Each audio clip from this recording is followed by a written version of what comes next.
నమస్తే. లా excellence Telugu current అఫైర్స్కి స్వాగతం. ముందుగా ఇవాళ కొటేషన్ చూద్దామండి.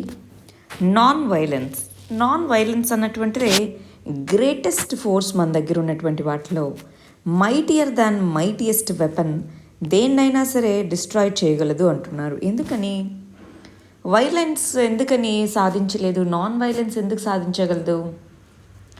వైలెన్స్, ఫర్ ఎగ్జాంపుల్, ఏదైనా వైలెన్స్ అనేటటువంటి దాన్ని అణచివేయడం చాలా ఈజీ. చూడు, వీళ్ళు వైలెంట్గా బిహేవ్ చేస్తున్నారు అని చెప్పి గవర్నమెంట్ కానీ ఇంకెవరైనా కానీ ఫోర్స్ వాడడం చాలా ఈజీ. కానీ నాన్ వైలెన్స్ అనుకో, పీస్ఫుల్గా ప్రొటెస్ట్ చేస్తున్నారు, మాకు ఇది కావాలి అని చెప్తున్నారు, వాళ్ళ మీద కూడా వైలెన్స్ ప్రయోగించవచ్చు గవర్నమెంట్. కానీ అది మోరల్లీ, చూడు వాళ్ళు ఏం చేయకుండా గవర్నమెంట్ ఇలా చేస్తుంది అన్నటువంటి ఆ మోరల్ ప్రెషర్ని పెంచుతుంది. అది గవర్నమెంటే కాదండి, ఇన్ జనరల్గా కూడా నాన్ వైలెన్స్ అనేటటువంటి దానికి ఆ పవర్ అనేటటువంటిది ఉంది. ఇతరుని ఇన్ఫ్లుయెన్స్ చేయగలిగే పవర్, ఇతరులని మోరల్గా గిల్టీగా ఫీల్ చేయగలదు. వాళ్ళు ఏదైనా నాన్ వైలెంట్గా ప్రవర్తిస్తున్న వాళ్ళ మీద కనుక ఏదైనా వైలెన్స్ చేయగలిగితే వాళ్ళని వాళ్ళు గిల్టీగా ఫీల్ అయ్యే ఇది వస్తుంది. పక్కన వాళ్ళు నాన్ వైలెంట్గా ప్రొటెస్ట్ చేస్తున్నారు లేదా నాన్ వైలెంట్గా బిహేవ్ చేస్తున్న వాళ్ళకి సపోర్ట్ ఎక్కువగా వస్తూ ఉంటుంది. అదే వైలెన్స్ అనుకోండి, గవర్నమెంట్ దాన్ని చాలా ఈజీగా అణచివేయగలదు, రైట్? సో నాన్ వైలెన్స్ అనేటటువంటి దాన్ని గ్రేటెస్ట్ ఫోర్స్గా అందుకే చెప్తూ ఉన్నాం. మిగిలిన కంట్రీస్ కూడా చూడండి, చాలా countries, for example Nelson Mandela కానివ్వండి, మ్యాన్మార్లో ఆంగ్ సాన్ సూకీ కానివ్వండి, అటు సివిల్ రైట్స్ మూమెంట్కి సంబంధించినటువంటి మార్టిన్ లూథర్ కింగ్ జూనియర్ కానివ్వండి, వీళ్ళందరూ కూడా నాన్ వైలెన్స్ అనేటటువంటి దాన్ని బెటర్ వెపన్గా ఎందుకు వాడారు? వాడిన తర్వాత వాళ్ళ ప్లేసెస్, వాళ్ళు ఏదైతే అనుకున్నారో ఆ మూమెంట్ ఎలా ఉంది. అలా కాకుండా వైలెన్స్తో ఇండిపెండెన్స్ వచ్చిన కంట్రీస్ కానీ, వైలెంట్గా మరి మూమెంట్స్ జరిగినవి కానీ, ఫర్ ఎగ్జాంపుల్ ఇప్పుడు సిరియాలో, యెమెన్లో అరబ్ స్ప్రింగ్ అని ఇవన్నీ వైలెన్స్తో జరుగుతున్నవి. మరి వాటి యొక్క ఇంపాక్ట్ ఎలా ఉంది? ఒక్కసారి ఇవన్నీ గమనిస్తూ ఉండండి. దీని గురించి ఒకవేళ ఎస్సే వచ్చిందనుకోండి, ఈ ఎగ్జాంపుల్స్ అన్నీ రాయగలగాలి మనం. సరే, నిన్న ఇచ్చిన క్వశ్చన్స్కి ఆన్సర్స్ ఏంటో చూద్దాం. నిన్న ఇచ్చిన క్వశ్చన్స్ అన్నీ కూడా పీస్ అండ్ మూమెంట్స్కి సంబంధించినవి. నిన్న జనవరి 26 మరి రెడ్ ఫోర్ట్ దగ్గర జరిగినటువంటి కాన్ఫ్లిక్ట్ అయితేనేమి, ఫార్మర్స్ ప్రొటెస్ట్ అయితేనేమి, వాటిని దృష్టిలో పెట్టుకొని mains question, 4 prelims questions farmer లేదా పీజెంట్ మూమెంట్స్కి సంబంధించి ఇవ్వడం జరిగిందండి. సరే, మరి ఫస్ట్ క్వశ్చన్ ఏంటో చూసి దానికి ఆన్సర్ చూద్దాం. ఫస్ట్ క్వశ్చన్, తెబాగా పీజెంట్ మూమెంట్, బెంగాల్లో ఉండే తెబాగా అనేటటువంటి మూమెంట్ దేనికి సంబంధించింది అని అడుగుతున్నారు. గమనించాలి, పేరులోనే తెబాగా, త్రీ బాగాస్ అని, తెబాగా 3 పార్ట్స్ అని. సో ఇక్కడ చూడండి, reduction of the share of the landlords 1/2 నుంచి 1/3కి తగ్గించాలి అని. రెండోది, ఓనర్షిప్ ఆఫ్ ది ల్యాండ్ అనేటటువంటిది వాళ్ళకి ఇవ్వాలి, యాక్చువల్ కల్టివేటర్స్ కాకుండా అని. జమీందారీ సిస్టమ్ని తీసేయాలి అని. పీజెంట్ డెట్స్ని మొత్తాన్ని తీసేయాలి అని. మరి ఏదండి? ఇక్కడ పేరులోనే ఉంది 3 పార్ట్స్, తీన్ బాగా అని. సో ఏ అనేది ఆన్సర్ అవుతుంది. రెండోది గమనించండి, డాక్టర్ రాజేంద్ర ప్రసాద్ మహాత్మా గాంధీని చంపారన్ దగ్గరికి పీజెంట్స్ మూమెంట్ ఇలా ఉందండి, రావాలని ఇన్వైట్ చేశారు. డాక్టర్ రాజేంద్ర ప్రసాద్ అండి, లేదా ఎస్ శుక్లా అనే వ్యక్తి కదా. సో ఇది తప్పు. రెండోది, ఆచార్య బి కృప్లాని మహాత్మా గాంధీ యొక్క కొలీగ్స్ అన్నమాట చంపారన్ ఈ ఉద్యమంలో, అవునా కాదా? ఎస్. సో రెండోది మాత్రమే కరెక్ట్ కాబట్టి answer B 2 only. Third question చూడండి, బకిం చంద్ర చటర్జీ, వెస్ట్ బెంగాల్కి సంబంధించిన వ్యక్తి. బకిం చంద్ర చటర్జీ ఆయన యొక్క నావెల్లో ఆనందమఠ్ అనేటటువంటి నావెల్లో ఏ రివోల్ట్ గురించి చెప్పడం జరిగింది? దేని గురించి చెప్పడం జరిగిందండి? సన్యాసి రెబేలియన్. సో డి అనేది ఆన్సర్. నాలుగోది చూడండి, ఈ క్రింద వాటిలో క్రొనలాజికల్ సీక్వెన్స్లో వీటిని అరేంజ్ చేయండి అంటున్నారు. క్రొనలాజికల్ సీక్వెన్స్ అంటే ఇయర్ వైజ్గా మనం అరేంజ్ చేయాలి. మరి ఇలా రాయాలి అన్నప్పుడు మనకి అవి ఏ ఇయర్లో జరిగాయన్న తెలియాలి, అవునా కదా? సో ఇక్కడ ఫస్ట్ ఇయర్స్ వైజ్గానే రాస్తున్నాను చూడండి. ఇండిగో రివోల్ట్, మరి ఇండిగో ఫార్మర్స్ మీద ప్రెషర్ చేస్తున్నారు. ఇండిగో రివోల్ట్ అనేటటువంటి జరగడం జరిగింది 1860లో. సంతాల్ రెబీలియన్, మరి జార్ఖండ్, వెస్ట్ బెంగాల్ ఈ ప్రాంతంలో ఉన్నటువంటి వాళ్ళు సంతాల్ రెబీలియన్ ట్రైబ్స్ 1855-56లో. డెక్కన్ రాయిట్, మనకి డ్రాట్ వచ్చినటువంటి ఆ పరిస్థితుల్లో అనమాట. డెక్కన్ రాయిట్ సిపాయి మ్యూటినీ తెలుసు కదా, 1857. సో క్రొనలాజికల్గా అన్నప్పుడు ఫస్ట్ ఏమవుతుంది, Santal rebellion, mutiny of sepoys, తర్వాత indigo revolt, Deccan riot. So answer D అవుతుంది. ఇవన్నీ కూడా ప్రీవియస్ క్వశ్చన్సే అండి. సో మీరు ఒకసారి చూసుకోవచ్చు జాగ్రత్తగా. సరే, మరి వాళ్ళ ఆర్టికల్స్ చూద్దామండి. ఫస్ట్ ఆర్టికల్ వచ్చేటప్పటికి సెక్యూరిటీ ఇష్యూస్ అన్నదానికి నాను ఎకానమీ అన్ని సబ్జెక్ట్స్ని లింక్ చేసుకుంటూ హిస్టారికల్గాను చూడొచ్చు. సో ఒకసారి మనం అందరము ఏం చేయాలి అంటే, ఇవి ఫామ్ ప్రొటెస్ట్ కదా, సో దీన్ని 3 ఫేజెస్లో చదువుకోవాలండి. హిస్టరీ బుక్ ఓపెన్ చేసి బ్రిటిష్ టైంలో ఎస్పెషలీ 1990కి ముందు జరిగినటువంటి బ్రిటిష్ టైంలో 1900కి ముందు జరిగినటువంటి పీజెంట్ మూమెంట్స్, మరి ఇండియన్ నేషనల్ మూమెంట్ టైంలో ఎస్పెషలీ 1900 నుంచి 1947 ఈ మధ్యకాలంలో జరిగినటువంటి పీజెంట్ మూమెంట్స్.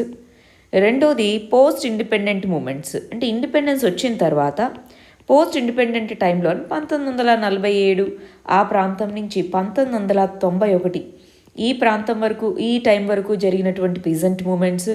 ప్రస్తుతానికి అంటే లాస్ట్ 30 ఇయర్స్లో 1991 నుంచి ప్రస్తుతాన్ని వరకు జరిగినటువంటి పీజెంట్ మూమెంట్స్. ఇట్లా స్టేజ్ వైజ్గా చదువుకొని దీనికి కారణాలేంటి ఇలా చూసుకోవచ్చా. హిస్టరీలో ఇలా చదువుకోవడం చాలా చాలా important, especially mains point of view కానీ ఈవెన్ ప్రిలిమ్స్కి కూడా ఈ విధంగా చదువుకోగలిగితే బాగుంటుంది. పీజెంట్ మూమెంట్స్ అన్నీ ఒక చోట చదువుకోవడం బదులు టైం పీరియడ్ లాగా ఇలా డివైడ్ చేసుకొని చదువుకుందాం, బాగుంటుంది. సరే, ఇక్కడ ఇంకొక విషయం కూడా చెప్తానండి. ఇక్కడ మనకు తెలిసి ఇవి ఈవెంట్స్ అన్నీ కూడా మనం రోజు ఫాలో అవుతూ ఉన్నాం. ఫార్మర్ ప్రొటెస్ట్ 3 అగ్రికల్చరల్ యాక్ట్స్కి అగెయినెస్ట్గా జరుగుతూ ఉన్నాయి. మరి ఇన్ని రోజులు పీస్ఫుల్గానే ఫామ్ ప్రొటెస్ట్ అనేటటువంటి జరిగింది.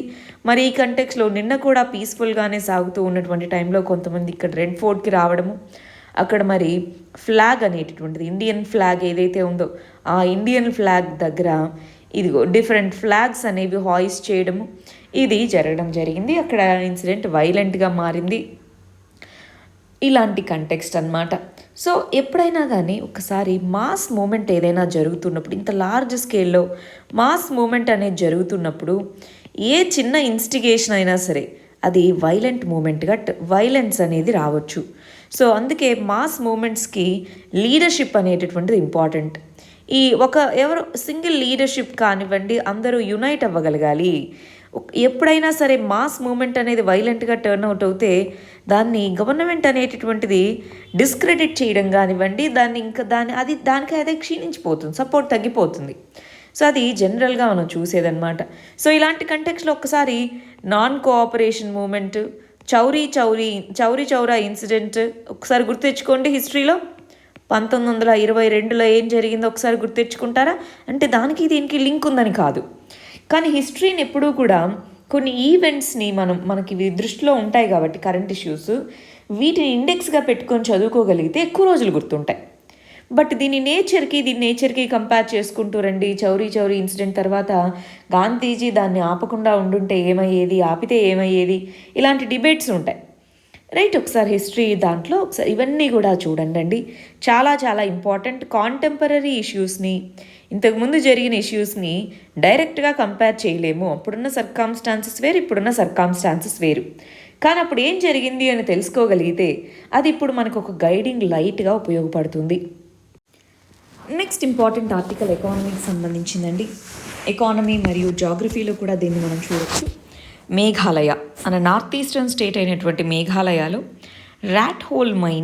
Illegal rat hole coal mining ద్వారా కొంతమంది వర్కర్స్ 6 మంది చనిపోయారన్నమాట జనవరి 21న. దానికి సంబంధించి గవర్నమెంట్ అన్నది మేము చర్యలు చేపడతాము అన్నట్టుగా ప్రామిస్ చేసింది. అసలు కోల్ మైనింగ్కి ఈ మనుషులు చనిపోవడానికి ఏంటి లింక్? ఆ రాష్ట్రంలోనే మీరు ఎప్పుడు కూడా ర్యాట్ హోల్ మైనింగ్ అనే పేరు ఎప్పుడన్నా మనం చెప్పాము అంటే అది మేఘాలయ అని చెప్తూ ఉంటాం. అసలు ఈ ర్యాట్ హోల్ మైనింగ్ అంటే ఏంటి? మిగిలిన రాష్ట్రాల్లాగా ఓపెన్ కాస్ట్ మైనింగ్ ఎందుకు చేసుకోలేరు? ఇప్పుడు జార్ఖండ్ వీటిలో పైన ఉన్నటువంటి దీనంతా తవ్వేసి కోల్ని ఎక్స్ట్రాక్ట్ చేసుకుంటారు. అలాగెందుకు చేయకుండా ఇట్లా సొరంగాల్లాగా తవ్వుకొని కొండల లోపలికి ఎందుకు వెళ్ళాలి? సో అసలు ఏంటి అక్కడ ఉన్నటువంటి కంటెక్స్ట్, అసలు కోల్ ఎక్కడెక్కడ అవైలబుల్గా ఉంది ఒకసారి చూసేద్దామా క్విక్గా. రైట్, గమనించాలండి. కోల్ లభించేటటువంటి రాష్ట్రాలు ఏంటి అన్నటువంటి మ్యాప్. సో ఎంత థిక్గా డార్క్గా ఉంటే ఆ స్టేట్స్లో అంత కోల్ ఎక్కువగా ఉన్నట్టు. ఇక్కడ మనం చూస్తే జార్ఖండ్లో హయ్యెస్ట్ కోల్ రిజర్వ్స్ ఉన్నాయి. ఆ తర్వాత ఒడిస్సా, ఛత్తీస్గఢ్, ఆ తర్వాత మధ్యప్రదేశ్, వెస్ట్ బెంగాల్, తెలంగాణ, ఆ తర్వాత ఏపీ, మహారాష్ట్ర, యూపీ, బీహార్లో కొన్ని ప్లేసెస్, మరియు మన నార్త్ ఈస్టర్న్ ప్లేస్లు. మరి మన నార్త్ ఈస్టర్న్ ప్లేసెస్లో మేఘాలయ అన్నది కనిపిస్తుందా? సో మేఘాలయ అన్నటువంటి స్టేట్ ఉంది. ఇదిగో ఈ విధంగా మైనర్స్ లోపలికి తవ్వుకుంటూ వెళ్ళి దాన్ని తీసుకొని వస్తారనమాట. ఇట్లా దీన్ని బాక్స్ హోల్ మైనింగ్ అంటారు. ఇదేమో పిట్ హోల్ మైనింగ్. పిట్ అంటే గుంతలాగా ఇలా తవ్వుకొని లోపలికి వెళ్తారు. ఇదేమో బాక్స్ లాగా లోపల వరకు తవ్వి అక్కడి నుంచి మైనింగ్ చేసుకుంటూ వస్తారనమాట. అసలు ఏంటి ర్యాట్ హోల్ మైనింగ్, ఎందుకు ఇక్కడ ఇలా చేస్తున్నారు అంటే, ఇక్కడ దొరికేటటువంటి కోల్ ఏదైతే ఉందో, మేఘాలయలో దొరికేటటువంటి కోల్ ఏదైతే ఉందో అది క్వాలిటీ వైజ్గా చూస్తే సల్ఫర్ కంటెంట్ అవి ఎక్కువగా ఉంటుంది. సో క్వాలిటీ తక్కువ. కోల్ సీమ్స్ అంటే కోల్ అనేటటువంటిది సో ఎంత డెన్సిటీతో అక్కడ ఉంది అనేది ఇంపార్టెంట్ కదా ఎకనామిక్గా వైబుల్ అవ్వాలి అంటే. సో కోల్ సీమ్స్ అనేవి చాలా థిన్గా ఉంటాయి. అదే జార్ఖండ్ ఇలాంటి ప్లేసుల్లో పెద్దగా ఉండడము, దాన్ని ఎక్స్ట్రాక్ట్ చేయడం అనేది బాగుంటుంది. సో కోల్ సీమ్స్ థిన్గా ఉండడంతో ఇది ఎకనామిక్గాను అంత వైబుల్ కాదు, క్వాలిటీ వైజ్గాను మంచిది కాదు అని చెప్పేసి జనరల్గా ఆర్గనైజ్డ్ కోల్ మైనింగ్ ఇక్కడ తక్కువే ఉంటుంది. అలాంటి కంటెక్స్లో అక్కడ చీప్గా లేబర్ అవైలబుల్గా ఉండడము, వీటితో ర్యాట్ హోల్ మైనింగ్ అనేది జరుగుతూ ఉంటుంది. అంటే ఇట్లా సేఫ్టీ గేర్ ఏమీ ఉండదు, ఇలా లోపలికి వెళ్ళేసి ఇప్పుడు ఓపెన్ కాస్ట్ మైనింగ్ ఇదంతా పైన ఉన్నదంతా తవ్వేసి ఇదంతా తీయాలి అంటే చాలా కాస్ట్తో కూడుకున్నది. ప్లస్ అక్కడ కోల్ కూడా విరివిగా లేదు కాబట్టి సో ఈ విధంగా చేస్తూ ఉంటారు. ఇక్కడ చూడండి, ర్యాట్ హోల్ మైనింగ్ అంటే వెరీ స్మాల్ టనల్స్ లాంటివి తవ్వి 3-4 అడుగుల లోతే అనమాట. సో చిల్డ్రన్, ఎస్పెషల్లీ చిల్డ్రన్ని ఎలా చిన్న వాళ్ళైతే దాంట్లోకి ఈజీగా దూరుతారు కదా, అందుకని. సో ర్యాట్ హోల్ మైనింగ్ అనేది సైడ్ కటింగ్, ఇక్కడ ఇది సైడ్ కటింగ్, ఇది బాక్స్ కటింగ్, ఈ విధంగా ర్యాట్ హోల్ మైనింగ్ అనేది జరుగుతుంది. అయితే 2014లో ర్యాట్ హోల్ మైనింగ్ అనేటటువంటి దాన్ని కంప్లీట్గా ఈ స్టేట్లో బ్యాన్ చేయడం జరిగింది. నేషనల్ గ్రీన్ ట్రిబ్యునల్ ఇది అన్సస్టైనబుల్ అని చెప్పేసి దీన్ని బ్యాన్ చేశారు. అయినా సరే అది ఇల్లీగల్గా కొనసాగుతూ ఉండడం అనేటువంటిది ఇక్కడ మనకి ఇంపార్టెంట్ విషయము. దాంతో ఇప్పుడు రీసెంట్గా కూడా చనిపోయారు. దాంతో గవర్నమెంట్ అనేది మేము స్ట్రిక్ట్గా యాక్షన్స్ తీసుకుంటాము అన్నట్టుగా చెప్తున్నారు. బట్ ఇది 2014లోనే ఎన్జిటి బ్యాన్ చేసిన 2018లో కొంతమంది చనిపోయారు. ఇలాగ డెత్స్ అయితే ర్యాట్ హోల్ మైనింగ్ వల్ల ఆగట్లేదు, ఈ ఇల్లీగల్ మైనింగ్ అనేటటువంటిది ఆగట్లేదు అనమాట. అందుకని దీని మీద తక్షణమే చర్యలు చేపట్టాలి. Very important issue.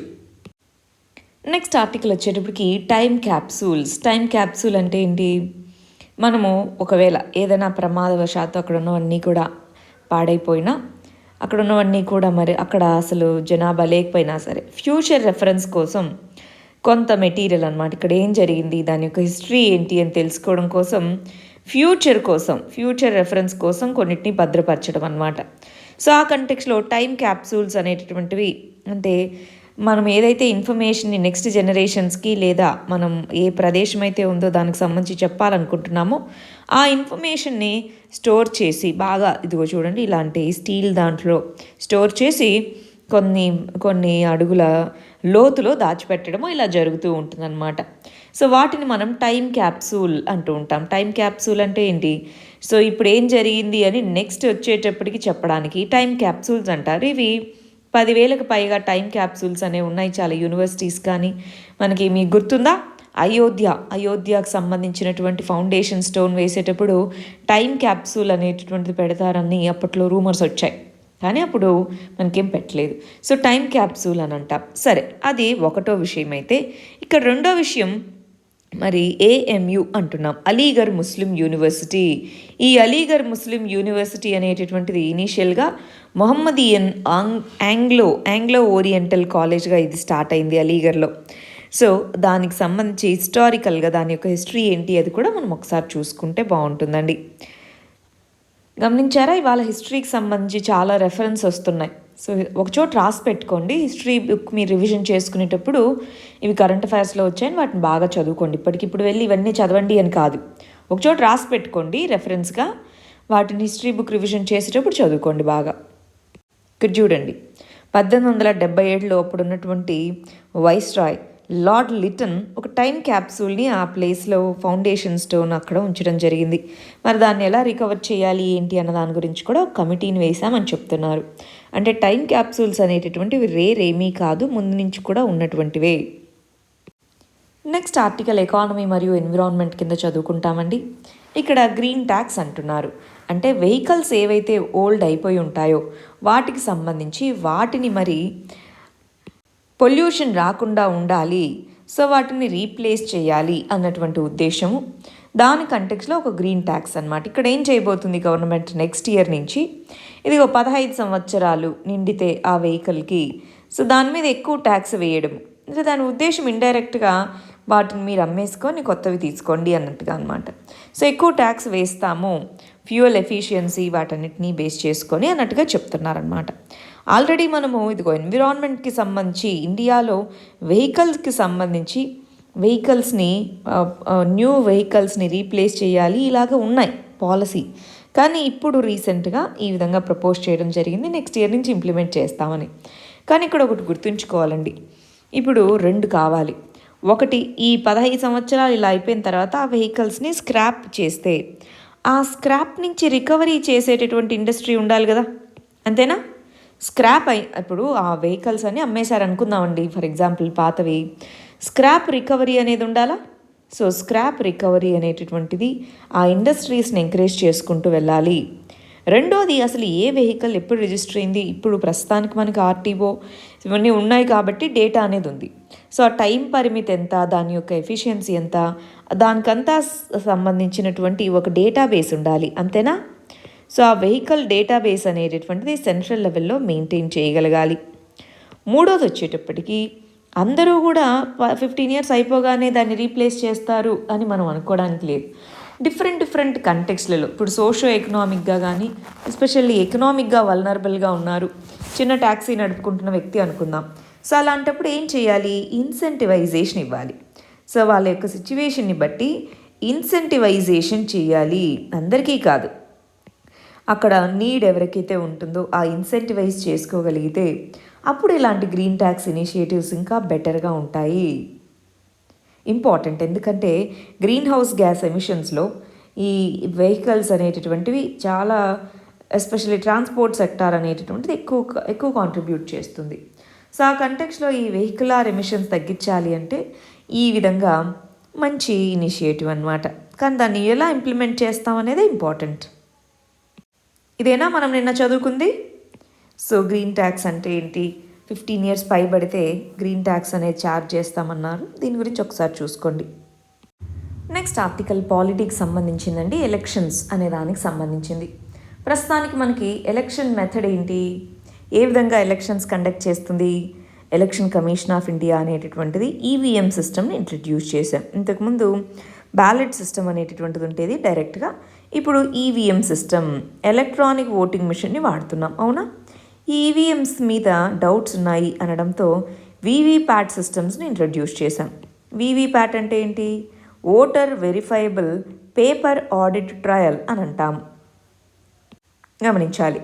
అంటే మనము ఈవీఎం మీద మనకు నచ్చిన వ్యక్తికి ఓటు వేయగానే ఒక చిన్న పేపర్ స్లిప్ అనేది మనకు కనిపిస్తుంది పక్కన డబ్బా లాంటి దాంట్లోన. సో దాన్ని voter verifiable paper audit trial అని మనం పిలుస్తాం అనమాట. సో దాన్ని ఇంట్రడ్యూస్ చేశారు. మరి రీసెంట్గా ఎలక్షన్ కమిషన్ ఆఫ్ ఇండియా చూస్తున్నటువంటి ప్లాన్ ఏంటి అంటే ఆన్లైన్ ఓటింగ్ మెథడ్ ఏమైనా ఇంప్లిమెంట్ చేయొచ్చా? ఇంప్లిమెంట్ చేస్తామని చెప్పట్లేదు, ఆన్లైన్ ఓటింగ్ మెథడ్ లాంటిది ఇంప్లిమెంట్ చేయొచ్చా, బ్లాక్ చైన్ టెక్నాలజీ అంటున్నారు. సో ఈ బ్లాక్ చైన్ టెక్నాలజీతో ఆన్లైన్ ఓటింగ్ అనేటటువంటిది, సో బ్లాక్ చైన్ టెక్నాలజీ అనేటటువంటి దానికి సైబర్ సెక్యూరిటీ అనేది ఎక్కువగా ఉంటుంది. సో ఎవరు పడితే వాళ్ళు మార్చడానికి ఉండదు. సో ఒకసారి ఓటేస్తే ఇంక అది మారదనమాట. సో అందుకని ఆ మెథడ్ని వాడదామా అన్నట్టుగా ఎలక్షన్ కమిషన్ ఆఫ్ ఇండియా రకరకాల టెక్నాలజీస్ని వాళ్ళు పరిగణలోకి చూస్తూ ఉంటారనమాట ఎప్పుడు. సో అలాంటి డిస్కషన్ వచ్చినప్పుడు ఇక్కడ మనం ఏం చెప్తున్నామంటే, ఎస్, ఆన్లైన్ ఓటింగ్ అనే దానికి రకరకాల కాంప్లెక్సిటీస్ ఉన్నాయి. అందరికీ దాన్ని యూజ్ చేయడం తెలియాలి కదా అండి, అందరికీ దానికి సంబంధించినటువంటి ఇన్ఫర్మేషను ఇదంతా ఉండాలి. అలా కాకుండా పోలింగ్ బూత్స్కి వెళ్ళే అక్కడ ఓట్ అనేటటువంటిది ఈ విధంగా ఆన్లైన్ ద్వారా జరిగితే, సో అప్పుడు అవేర్నెస్ అనేది అక్కడ ఉన్న వాళ్ళే కల్పిస్తారు. సో టెక్నాలజీ మంచిదే, కానీ ఎప్పుడైనా సరే ఇలాంటి వాటిని ఇంట్రడ్యూస్ చేసేటప్పుడు ఓవరాల్గా దాని యొక్క ప్రెసిడెంట్స్ ఏమైనా ఉన్నాయా, కేస్ స్టడీస్ ఏమైనా ఉన్నాయా అన్నటువంటిది కాషన్తో చూడాలి. ఎందుకంటే ఇది ఇంటర్నెట్ ద్వారా పనిచేస్తుంది. దీనికి సంబంధించి ఏ విధమైనటువంటి డిస్రప్షన్ వచ్చినా ఓటింగ్ ప్రాసెస్ మీద నమ్మకం అనేటటువంటిది పోతుంది. కాబట్టి జాగ్రత్తగా ఇలాంటి టెక్నాలజీస్ని ఎప్పుడూ ఇన్నోవేషన్ ఇంట్రడ్యూస్ చేస్తూ ఉండాలి, మంచిదే. కానీ దాన్ని పబ్లిక్ స్క్రూటినీలో పెట్టాలి, కాషియస్గా దీనికి సంబంధించి వ్యవహరించాలి. ఎందుకంటే ఇప్పటికే ఈవీఎంస్ మీద క్రిటిసిజం పోలేదు కదా, ఇంకా ఉంది. ఈవీఎంస్ క్రిటిసైజ్ చేస్తూనే ఉన్నారు.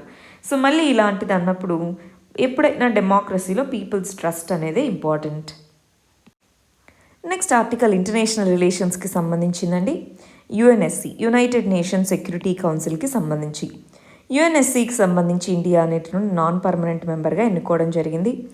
ఇక్కడ 2 ఆర్టికల్స్ వచ్చాయి దానికి సంబంధించి. ఒకటి, యుఎన్ఎస్సిలో రిఫార్మ్స్ అనేటటువంటి తీసుకొని రావాలి. యునైటెడ్ నేషన్స్ సెక్యూరిటీ కౌన్సిల్, ఐక్యరాజ్య సమితి భద్రతా మండలి రిఫార్మ్స్. రెండోది, రిఫార్మ్స్ రావాలి కానీ మనకున్నటువంటి 2 సంవత్సరాల టైం పీరియడ్. నాన్ పర్మనెంట్ మెంబర్స్కి 2 years టైం పీరియడ్ ఉంటుంది.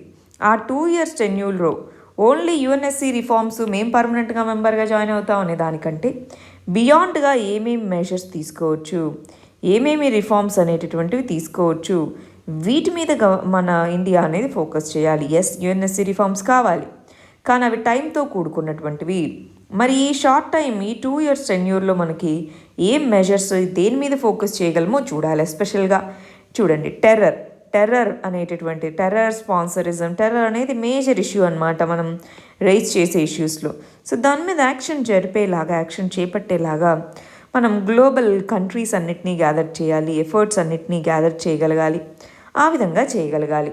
UNSC reforms is needed, but దాంతోపాటు వీటి మీద హై ఫోకస్ అనేటటువంటి ఉండాలి. చూడండి, యుఎన్ఎస్సి అంటే ఏంటి, అది ఎప్పుడు ఫామ్ అయింది, దానికి సంబంధించిన ఫంక్షన్స్ ఏంటి అన్నటువంటిది. మనకి ఇంటర్నేషనల్ ఆర్గనైజేషన్స్ అనేటటువంటి ఒక వీడియో ఉందండి మన లాయిక్స్ ఛానల్లో. సో అవి మీరు కొన్ని బేసిక్స్ అన్నమాట అవన్నీ. సో అవన్నీ చూస్తున్నారు అనుకుంటున్నాను. ఇంటర్నేషనల్ ఆర్గనైజేషన్స్ అంటున్నాం. ఈ ఇంటర్నేషనల్ ఆర్గనైజేషన్లో యుఎన్ఎస్సి గురించి ప్రాపర్గా చదివి పెట్టుకోవాలి, ఇంపార్టెంట్. సరే, మరి రిఫార్మ్స్ అంటున్నారు కదా, ఏ విధమైన రిఫార్మ్స్ ఎందుకు ఉండాలి? ఇండియా చూడండి 6th largest పాపులేషన్ ఉంది. చాలా యుఎన్ మిషన్స్లో మనం పార్టిసిపేట్ చేసాం. పీస్ కీపింగ్ ఫోర్సెస్లో ఇండియా లార్జ్గా కాంట్రిబ్యూట్ చేస్తుంది. ఎకనామిక్గా పవర్ అనేటటువంటిది పెరుగుతూ ఉంది. సో ఇలాంటి కంటెక్స్లో మనల్ని కూడా పర్మనెంట్ మెంబర్గా జాయిన్ చేసుకోవాలి. ఇప్పటికీ 5 పర్మనెంట్ దేశాలు ఉన్నాయి: USA, UK, China, France, Russia. వీటితో పాటు ఇండియాని కూడా జాయిన్ చేసుకోవాలి అని. ఇండియా అలాగే ఇంకొన్ని కంట్రీస్ కూడా పర్మనెంట్ దేశాలు అవడానికి ప్రయత్నిస్తున్నాయి. బ్రెజిల్, జర్మనీ, ఇండియా, జపాన్, ఈ 4 దేశాలు అన్నమాట. సో వీళ్ళందరూ ప్రయత్నిస్తూ ఉన్నారు. ఆల్రెడీ మనము ఇదిగో 2011-12 ఇక్కడ 7 సార్లు ఇంతకుముందు నాన్ పర్మనెంట్ మెంబర్గా ఉన్నాము. ఇప్పుడు ఇది 8వసారి, 2021-22 8వసారి యునైటెడ్ నేషన్స్ సెక్యూరిటీ కౌన్సిల్లో నాన్ పర్మనెంట్ మెంబర్గా ఎన్నిక కావడం జరిగింది. దాని యొక్క టెన్యూరు 2 సంవత్సరాలు ఉంటుందన్నమాట. నెక్స్ట్ ఆర్టికల్ ఎకానమీకి సంబంధించి పబ్లిక్ ప్రైవేట్ పార్ట్నర్షిప్. దేనికి సంబంధించి? స్కిల్ డెవలప్మెంట్కి సంబంధించి. మనకి 2015లో స్కిల్ ఇండియా మిషన్ అనేది తీసుకొని వచ్చిందండి. Government of India skill India మిషన్ని తీసుకొని వచ్చి స్కిల్ డెవలప్మెంట్ అనేది చేపట్టాలి అన్నటువంటి ఉద్దేశంతో. దీనికి సంబంధించి మనకి అప్పటి నుంచి కూడా 2015 నుంచి కూడా పబ్లిక్ ప్రైవేట్ పార్ట్నర్షిప్ అనేటటువంటిది ఫాలో అవుతూ ఉండింది. అయితే రీసెంట్గా మన గవర్నమెంట్ ఆఫ్ ఇండియా ప్రధానమంత్రి కౌశల్య వికాస్ యోజన అంటాము, ప్రధానమంత్రి కేవీవై అని. ఈ స్కిల్ ఇండియా ప్రోగ్రామ్ ఉందా, దాన్ని పిఎంకేవీవై అంటాం. దాంట్లో థర్డ్ టైం ఈ ప్రోగ్రామ్ని ఎక్స్టెండ్ చేసుకుంటూ వచ్చారు, 3rd వెర్షన్ అని చెప్తూ ఉంటాం. సో ఈ కంటెక్స్లో దీంట్లో పీపీపీ అనేటటువంటిది ఇంతకుముందు ఉన్నటువంటి 2 టైమ్స్తో పోలిస్తే చాలా బ్రాడన్గా ఉంది, దాన్ని ప్రాపర్గా వాడుకోవాలి అంటున్నారు. సో ఇక్కడ ఒక పదం గమనించండి, థాట్ పార్ట్నర్షిప్ అంటే ఏంటి? ఇంతకుముందు ఉన్నటువంటి 2 సార్లు కూడా ఇంప్లిమెంటేషన్లో మాత్రమే ప్రైవేట్ సెక్టార్ని ఇన్వాల్వ్ చేశారంటే గవర్నమెంట్ ఇదిగో ఈ ప్రోగ్రామ్స్ ఇంప్లిమెంట్ చేయాలి, ఈ విధమైన ఇది చేయాలి, స్కిల్ సర్టిఫికేషన్ ప్రోగ్రామ్స్ మీరు కండక్ట్ చేయండి అలా అడుగుతారు. ఫర్ ఎగ్జాంపుల్ టీసీఎస్ అయాన్ అనే పేరు వినే ఉంటారా? టీసీఎస్ అయాన్ చాలా ఆన్లైన్ ఎగ్జామ్స్ అన్నీ అక్కడ మరి అది కండక్ట్ చేస్తూ ఉంటుంది. సో పీపీపీ మోడ్లో వాళ్ళు ట్రైన్ చేస్తూ ఉంటారు. సో అటువంటి కంటెక్స్లో మరి ముందుగా ప్రోగ్రామ్ అంతా డిజైన్ చేసేది గవర్నమెంట్, ఇంప్లిమెంటేషన్ మాత్రమే ప్రైవేట్ సెక్టార్కి. మరి థర్డ్ వెర్షన్లో థాట్ పార్ట్నర్షిప్ అంటే ఇనీషియల్ స్టేజెస్ నుంచి, అంటే ఏ రకమైన స్కిల్స్ని ఇంపార్ట్ చేయాలి, ఏవి ఇప్పుడు మార్కెట్ నీడ్ ఉంది, అంతేనా, మార్కెట్ నీడ్ ఏది ఉంది అని ఐడెంటిఫై చేయడంలో ప్రైవేట్ సెక్టార్కి ఉన్నటువంటి అడ్వాంటేజెస్ దానికి ఉన్నాయి. సో ప్రైవేట్ సెక్టార్ని థాట్ పార్ట్నర్షిప్లో ఇన్వాల్వ్ చేయడం అన్నటువంటిది ప్రధానమంత్రి కౌశల్ వికాస్ యోజన 3.0లో ఒక ఇంపార్టెంట్ ఫీచర్. దానికి సంబంధించి ప్రైవేట్ ఎంటిటీస్ అనేటటువంటి వాటికి సంబంధించి ఒక బ్రాడ్ ఫ్రేమ్వర్క్ ఉండాలి. ఏంటి ఏ విధంగా ఓన్లీ దానికే మొత్తం వదిలేయకుండా బ్రాడ్ ఫ్రేమ్వర్క్ అయితే ఖచ్చితంగా పెట్టుకోగలగాలి. కన్సల్టేషన్స్ అనేటటువంటి ఉండాలి, ఇవన్నీ చేయగలగాలి. ఇక్కడ చూడండి, ఎగ్జిస్టింగ్ ఇన్ఫ్రాస్ట్రక్చర్ స్కిల్ సెంటర్స్లో ఉన్నటువంటివి క్రాస్ యూటిలైజేషన్ చేసుకుంటాము. అసలు అసెస్మెంట్ స్కిల్ ఎంతవరకు డెవలప్ అవుతున్న అసెస్మెంట్ చేయడం కానీ, training of trainers program TOT అంటాం, వెరీ ఇంపార్టెంట్. అంటే ఎవరైతే ట్రైనర్స్ ఉన్నారో ముందు వాళ్ళని ట్రైన్ చేయాలి. సో టీఓటీ ప్రోగ్రామ్ని ఇంప్లిమెంట్ చేస్తామని చెప్తున్నారు. సో ఓవరాల్గా అయితే దీనికి సంబంధించి 8 లక్షల మంది నేను ఈ 2 సంవత్సరాలు 2020-21 సంవత్సరంలో ముదుగోండి 8 లక్షల పీపుల్ని ట్రైన్ చేయాలన్నది ఉద్దేశం అన్నమాట. 729 పిఎం కౌశల్ వికాస్ కేంద్ర centres, non PM Kaushal Vikas కేంద్ర ట్రైనింగ్ సెంటర్స్ని తీసుకొని వచ్చామన్నమాట. 200కు పైగా ఇండస్ట్రియల్ ట్రైనింగ్ ఇన్స్టిట్యూషన్స్, ఇవన్నీ కూడా స్కిల్ ప్రొఫెషనల్స్ని వాళ్ళని యూజ్ చేసి స్కిల్ డెవలప్మెంట్ 3.0 అన్న దాని కింద 8 లక్షల క్యాండిడేట్స్కి స్కిల్ డెవలప్మెంట్ అందించడం జరుగుతుంది. అది దీంట్లో ఉన్నటువంటి ఆబ్జెక్టివ్. మరి దీంట్లో ప్రాపర్ అసెస్మెంట్ ఉండాలండి. ఎంతమందిలో ఇప్పుడు మన వాళ్ళు ఇప్పుడు మీరు వీడియో చూస్తున్నారంటే మీలో చాలామంది మనకి స్కిల్ డెవలప్మెంట్ ప్రోగ్రామ్స్ అటెండ్ అయిన వాళ్ళు మనం చాలా తక్కువ మంది ఉంటాం, అవునా? నెక్స్ట్ ఆర్టికల్ ఇన్ఈక్వాలిటీస్కి సంబంధించింది. ఎకానమీ అండి. ఎకానమీలో ఎకనామిక్ ఇన్ఈక్వాలిటీ, మనం ఎకానమీలో ఇంక్లూజివ్ గ్రోత్ సమ్మిళిత వృద్ధి అనేటటువంటి కాన్సెప్ట్ నేర్చుకుంటాం. ఈ ఇంక్లూజివ్ గ్రోత్ అనేటటువంటిది ఏం చెప్తుంది? గ్రోత్ అనేటటువంటిది గ్రోత్లో అందరూ కాంట్రిబ్యూట్ చేయాలి, డెవలప్మెంట్లో అందరూ కాంట్రిబ్యూట్ చేయాలి, ఆ డెవలప్మెంట్ యొక్క ఫలాలు అందరికీ అందాలి. అదేనా అన్ని కమ్యూనిటీస్, అన్ని సెక్షన్స్, అన్ని రీజన్స్ అని చెప్తాం. కానీ ఇక్కడ ఏం చెప్తున్నారంటే చాలా తక్కువ మంది యొక్క వెల్త్, ఫర్ ఎగ్జాంపుల్ మనకి ఆక్స్ఫామ్ రిపోర్ట్ ప్రకారం అనిల్ అంబానీ యొక్క వెల్త్ 90 కోట్లు, 90 కోట్లు పెరుగుతూ వచ్చింది. ఎప్పటికీ ఒక్కొక్క గంటకి 90 కోట్లు పెరుగుతూ వెళ్తూ వచ్చింది లాక్డౌన్ పీరియడ్లో. మరి మిగిలిన వాళ్ళు చాలామంది జాబ్ లాసెస్తో సఫర్ అవుతూ ఉంటే బిలియనియర్స్ మాత్రం వాళ్ళ సంఖ్య పెరుగుతూ వస్తుంది అని చెప్తున్నారనమాట. 32 వరల్డ్ మోస్ట్ ప్రాఫిటబుల్ కంపెనీస్ అనేటటువంటివి డబుల్ ఎక్స్పెక్టెడ్ కంటే డబుల్ అమౌంట్ని గ్యాదర్ చేసుకున్నాయి. 400 మిలియన్ జాబ్స్ ప్రపంచవ్యాప్తంగా పోతే ఈ 32 వరల్డ్ మోస్ట్ ప్రాఫిటబుల్ కంపెనీస్ ఎక్కువ మనీ తెచ్చాయి. మరి ఏం చేయాలి? ఈ విధంగా వెల్త్ ఇన్ఈక్వాలిటీస్ అనేవి వచ్చినట్టేనా? దీనివల్ల ఇన్ఈక్వాలిటీస్ అంతేనా అండి, అసమానతలు అంటాం. మరి ఈ ఇన్ఈక్వాలిటీస్ని ఏ విధంగా ఎదుర్కోవాలి? గవర్నమెంట్ కానీ మనం కానీ ఇన్ఈక్వాలిటీస్ని ఏ విధంగా ఎదుర్కోగలగాలి? దానికి సంబంధించి ఇదిగో అందరికీ కూడా యూనివర్సల్ హెల్త్ కేర్, ఎడ్యుకేషన్ ఇలాంటి పబ్లిక్ సర్వీసెస్ అన్నటువంటివి అందరికీ అందుకునేలాగా ఉండాలి. సో అలాంటప్పుడు ఆల్రెడీ ఉన్న ఎకనామిక్ ఇన్ఈక్వాలిటీస్ అనేటటువంటివి తగ్గుతాయి. జెండర్ ఇన్ఈక్వాలిటీస్, కాస్ట్ ఇన్ఈక్వాలిటీస్ తగ్గాలి అంటే క్వాలిటీ, ఊరికే ఎడ్యుకేషన్ కాదండి, quality health care, education, skill development ఇవి పెంపొందించాలి ఇన్ఈక్వాలిటీస్ తగ్గాలంటే. రెండోది ఇన్కమ్ సెక్యూరిటీ అనేటటువంటిది ఇంపార్టెంట్. ఇదిగో లివింగ్ వేజెస్ మాత్రమే కాదు, జాబ్ సెక్యూరిటీ ఉండాలి, labour rights, paid paternal leave, unemployment benefits ఇలాంటివి ఉండాలి. ఎందుకంటే మనం చూసాం లాక్డౌన్ టైంలో ఎప్పుడో జాబ్ పోవచ్చు. సో చాలా మరి ఇబ్బందికరమైన పరిస్థితి. నెక్స్ట్ వెల్త్ ట్యాక్సెస్ అనేటటువంటివి ఇంట్రడ్యూస్ చేయాలి. ఎవరైతే ఎక్కువ వెల్త్ అక్యుములేట్ చేసుకుంటున్నారో వాళ్ళ మీద, రిచ్ పీపుల్ మీద ట్యాక్సెస్ పెంచాలి అని అది ఇంకొకటి అనమాట. ఇంతకుముందు ఉండేది కానీ దాన్ని ఇప్పుడు ఆ వెల్త్ ట్యాక్స్ అనేటటువంటి పర్సంటేజ్ కానీ దాన్ని ఇన్సిడెంట్స్ అంటే దాన్ని వేయడం కానీ తగ్గిందనమాట. దాన్ని మళ్ళీ తీసుకొని రావాలి. దాంతోపాటు గ్రీన్ ఎకానమీ ఉండే విధంగా చూసుకోవాలి. మన క్లైమేట్ జస్టిస్ అంటాం. క్లైమేట్ జస్టిస్ అంటే ఏంటి? Developed countries, developing countries, rich and poor climate చేంజ్కి క్లైమేట్కి సంబంధించి గ్రీన్ హౌస్ గ్యాసెస్ని ఎమిట్ చేస్తుంది ఎవరు ఎంత కాంట్రిబ్యూట్ చేయాలి, ఇవన్నీ కూడా మనం చూడాలన్నమాట. సో ఈ 4 విషయాలని మనం పాటించగలిగితే ఇన్ఈక్వాలిటీస్ అనేవి కొంతవరకైనా తగ్గించగలము. చాలా ఇంపార్టెంట్ ఇష్యూ అండి. ఇన్ఈక్వాలిటీస్ ఎందుకు వస్తున్నాయి, వాటిని ఏ విధంగా తగ్గించగలగాలి అన్నప్పుడు ఈ 4 పాయింట్స్ని మనం ఆన్సర్లో రాసుకోవడానికి ఉంటుంది. నెక్స్ట్ ఆర్టికల్ ఇంటర్నేషనల్ రిలేషన్స్కి సంబంధించిందండి. USA, Israel, Palestine. అసలు ఈ ఇజ్రాయెల్ పాలస్తీన్ ఇష్యూ ఏంటి, దానికి సంబంధించి అసలు మనం ఏం చదువుకోవాలి అన్నది మనం చూద్దాం. దీనికి సంబంధించి ఒక స్పెషల్ వీడియో చేయడం జరిగిందండి. అసలు ఇజ్రాయెల్ పాలస్తీనాకు జరుగుతున్నటువంటి కాన్ఫ్లిక్ట్ ఏంటి అన్నటువంటిది మన ఛానల్లో ఆల్రెడీ ఉంది. ఒకసారి మీరు ఇజ్రాయెల్ పాలస్తీనా కాన్ఫ్లిక్ట్ మన లా ఎక్సలెన్స్ అని కనుక టైప్ చేస్తే ఇది మీకు కనిపిస్తుంది.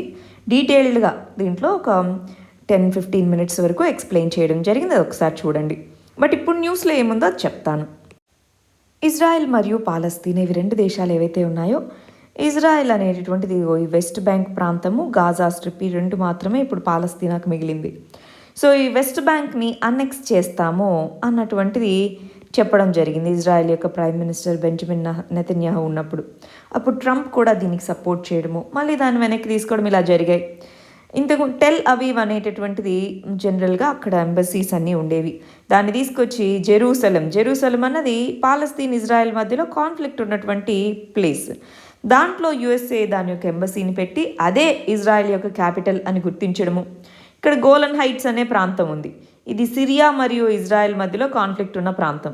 గోలన్ హైట్స్ అన్నది ఇజ్రాయెల్దే అని యుఎస్ఏ డిక్లేర్ చేయడం. ఇలాగా లాస్ట్ 4 ఇయర్స్లో రకరకాలుగా చుట్టుపక్కల ఉన్న ప్రాంతాలన్నిటితో ఇన్స్టెబిలిటీ పెరిగింది. ఇలాంటి కంటెక్స్లో మళ్ళీ ఈ పాలస్తీన్ అనేటటువంటిది ఏదైతే ఉందో దాంతో మళ్ళీ రిలేషన్షిప్ అనేటటువంటిది మళ్ళీ మొదటి నుంచి తీసుకొని వస్తాము అన్నట్టుగా యుఎస్ఏ చెప్పడం జరిగింది. లాస్ట్ 4 ఇయర్స్గా అసలు పాలస్తీనా అనేటటువంటిది ఏదన్నా అయిపోని ఇదే ఇంపార్టెంట్ అన్నట్టుగా మరి యుఎస్ఏ పాలసీస్ అనేవి ఉన్నాయన్నమాట. దాన్ని రెస్టోర్ చేస్తామని చెప్తున్నారు. అసలు యుఎస్ఏ పాలస్తీనా మధ్య ఉన్నటువంటి గొడవ ఏంటి అన్న దానికోసం ఆ వీడియో ఒక్కసారి చూడండి.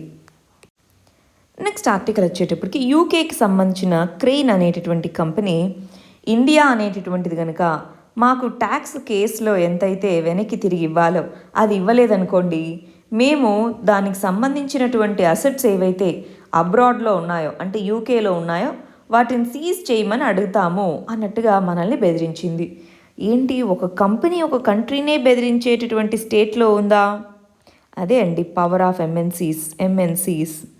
సో సరే, అసలు ఏం జరిగింది, దాని బ్యాక్గ్రౌండ్ ఏంటి అది ఒకసారి చూద్దామా? ఎందుకు మనల్ని వాళ్ళు బిహేవ్ చేయమని ఎందుకు అంటున్నారు ఒకసారి చూసేద్దామా?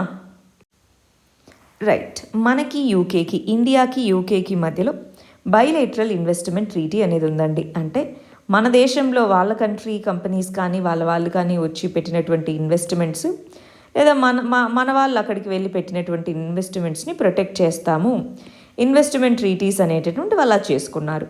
అయితే క్రెయిన్ ఇండియా అనేటటువంటి కంపెనీ ఎనర్జీ కంపెనీ అన్నమాట.